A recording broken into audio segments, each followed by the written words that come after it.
Okay mga tol, available na nga rin dito itong FKM Hunter 150. So meron tayong green tapos yung white. So bali dalawa yung available na unit dito, no? So kahapon lang dumating to, bali ngayon ay September 26.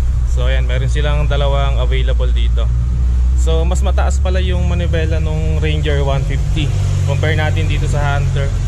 So yung manibela kasi nito medyo flat na ganyan, ano. Sa Ranger medyo naka-elevate dito. Magkaiba sila ng handlebar. So siguro yun yung pinagkaiba nila. Tsaka yung pinaka front face, ito yung part na yan, magkaiba sila. Pero overall na body mula dito sa front fender hanggang sa likod pareho na siya sa Ranger 150. So ngayon mga tol, titignan natin tong Hunter 150, ano. Isa-isahin lang natin yung bawat detalye nya. Okay, mula nga dito sa front end, yan meron siyang malaking, so hindi naman ganun kalaki yan yung wind visor nya, no? So clear yung wind visor natin dito. So maganda yan para sa aerodynamics.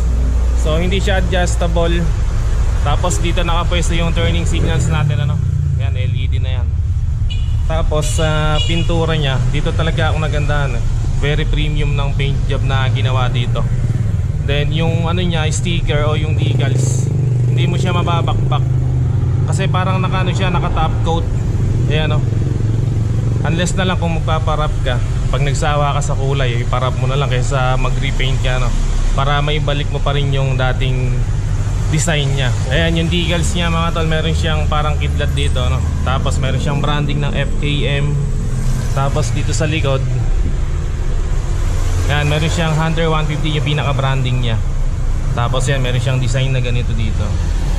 So parang mas mababa rin siya compare sa Ranger 150. So hindi ko lang sure, ano, wala na kasi yung stock dito, nabili na agad para mapagkumpara sana natin. Okay, very premium ng paint. Tapos meron pa siyang parang glittering effect.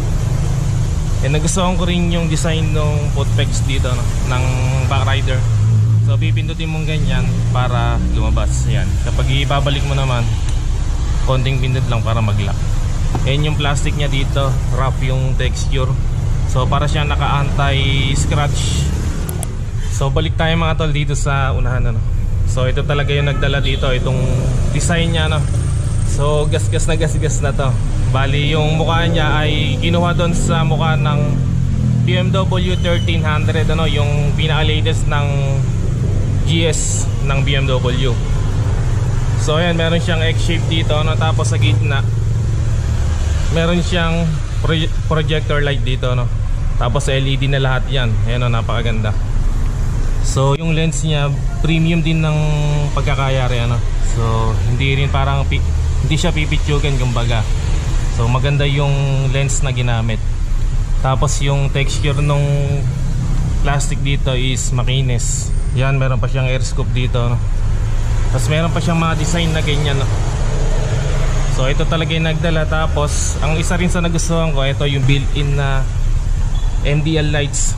Tapos meron, nakahulma siya dito sa gilid, ano? Pagkapila yan. Tapos bukod dyan, kung gusto pa magpalagay ng another extra light, meron siyang abang dito, no? Ayan. So pag pinalagyan mo yan, sigurado marami na ilaw mo dyan. So projector light, and projector light din ang ginamit dito. Ayan. Tapos yun nga maganda, nakahulma siya dito sa gilid, ano? Ayan, no? Ang ganda, diba? Talagang bumagay dito sa design niya dito sa pinaka headlight. And pagdating nga dito sa side profile, so yung kulay ng pintura natin dito is parang ano, no? Parang matte silver na may pagka gray o matte gray. Ayan, tapos may mga design din siya dito. Ayan. Dito naman sa likod, so smoke yung ano niya dito, ano, yung lens. So madilim lang kasi yun. So LED na yan. Ganon din dito sa turn signals. Meron tayong reflector, and meron siyang ilaw para sa plaka. Balik tayo dito sa harapan. So front fender talagang malapad, very rigid o sturdy ng looks niya, no? Talagang malaki siya. So yun nga, maganda nga rito, malapad. So bagay na bagay din sa laki ng gulong, ano, naka white tires na rin kasi siya. And yun nga pala mga tol, pwede rin tong pang off-road, ano. So malaki yung size niya. So kumbaga pwede siya sa urban, pwede rin sa off-road, on and off-road. And then pagdating sa front suspension natin, ayan, meron pa siyang rubber boots. Protection niya para sa talsik ng mga buhangin or ng bato. So para hindi agad masira o magtagal yung buhay ng inner tube. At ang isa pa dyan ay meron tayong cover dito sa outer tube naman, ano, ayan. So parang complete accessories na rin kapag binili nyo to, ano. Ayan, meron tayong cover sa outer tsaka sa inner tube. And then meron siyang reflector dito. Sa front brake, yan, naka disc brake. So hindi ito hindi yan ABS. Bali yan yung speed sensor niya. So naka dual piston caliper. Tapos size ng gulong 120/70 rim 12. And then tubeless na rin ang ginamit dito. At yun nga, naka dual purpose start tayo. Ayan, meron siyang mga black pattern, kaya pwede pang light trail o off-road. Okay mga tol, pagdating naman dito sa likod, yan, meron tayong tire hugger, pang salo ng mga putek na para hindi pumasok dito sa loob. And then naka dual shock absorber na tayo dyan. Ayan, ito yung sa kabila. Ayan. Tapos naka disc brake na din. And then yung size ng gulong natin dito is 130/70 rim 12. And naka black pattern tires na rin yan, kaya yun, pwede nga sa off-road. Muffler design natin, ayan, very stylish din. Tapos ito yung cover natin sa air cooling, naka air cooled siya, no? So pagdating nga dito sa meter panel, naka full digital instrument panel na tayo dito, no? So buksan natin. So ayan, meron pa siyang animation, ano? So dito meron tayong clock. And then kapag nilipat natin, makikita naman natin yung battery voltage niya. And then dito sa kabila, meron siyang speedometer, tachometer, fuel gauge, and then yung trip meter, odometer niya. Yan, trip meter, and then yung odometer. Yan, dalawa lang. Wala siyang trip A, trip B, trip C. Bali isa lang, ano, trip A lang yan. So tapos maliwanag yung pinaka backlight niya, no, kaya kitang kita kahit broad daylight siya, no, kahit sobrang liwanag ng araw, kita pa rin siya kasi maganda yung ilaw niya. Tapos yung design niya very rugged, ano. So bagay na bagay dun sa adventure style ng scooter na to. Handlebar natin, ayan, maganda rin yung texture, very premium. Tapos meron na rin siyang riser dito, no. So sakyan natin.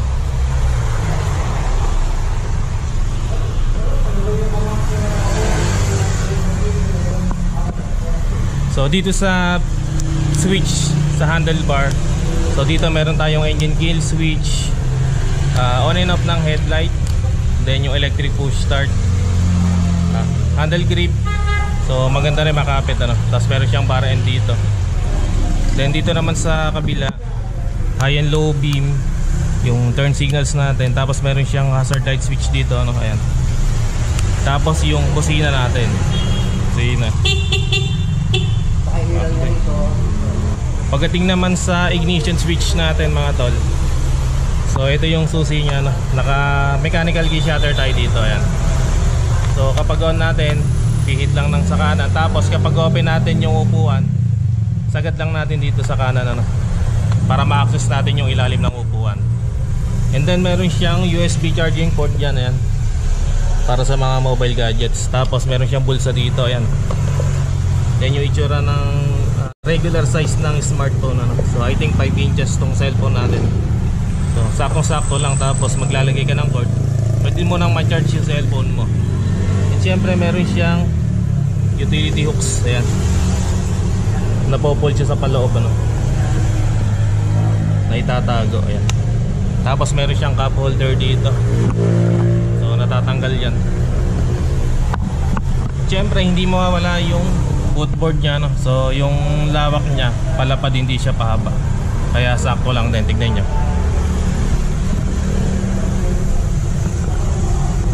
So ayan yung itsura ng paa natin, ano? Bali size 10 yung paa natin. Yan, ganyan yung itsura ng paa natin. Tapos pwede mo rin siyang i-ganyan, ano? Ayan, kung sakaling makangalay ka. So access natin yung ilalim ng upuan, ano? Pero bago ang lahat, tingnan muna natin yung itsura ng upuan. So maganda yung cover, meron siyang texture para makapit, and then meron din siyang mga stitches. Ayan. And maganda rin yung pinakaupuan ng backrider natin, malapat din ano. And maganda rin yung cushion na ginamit. Hindi siya matigas.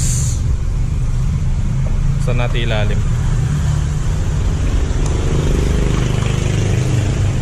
Yan, ito yung compartment niya. So maluwang din ano. Kaya lang hindi yata kasya dito yung isang half face helmet. But just the same mga tol, malawak pa rin siya na pwede natin paglagyan ng gamit natin ng bag, jacket, etc. Tapos ito yung fuel tank natin. So meron itong sukat na 7 liters. So malaki na yan para dito sa Hunter 150 ano. Yan ang maganda nga dito.